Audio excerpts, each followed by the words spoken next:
impact to that area. So believe you me, I think that as I've tried to wrap my head around this project and then talk to people in Louisiana, I think the problem has been is that we've seen industries come here and leave, you know, and that's been the disappointment. This is here to be permanent and to stay. When you look at the scale, when you look at the number of jobs, because here's the other thing, before this project, it was like, well, are all the construction projects just, all of these projects just temporary construction work and it's not meant to, these are 3,000 direct jobs. Like, think about what that means.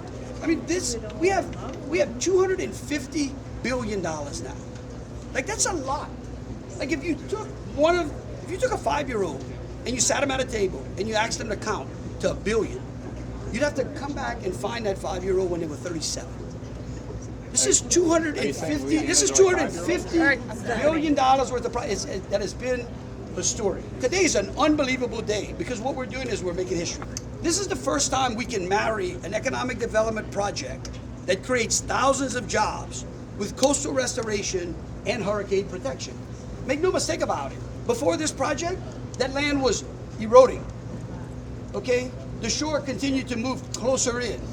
After Hurricane Rita, that marsh took a pounding. That marsh used to be a freshwater marsh. What SpaceX offers us, when they came to the table and said, how do we do this? We get to marry them with CIPRA, right, with our Coastal Protection Restoration Authority, in conjunction with a coastal master plan, which we've built since the 90s.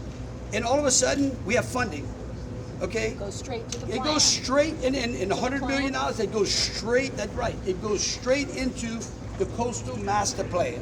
That's the beauty about this. We're not wasting the money. This money is going to protect and preserve the coast.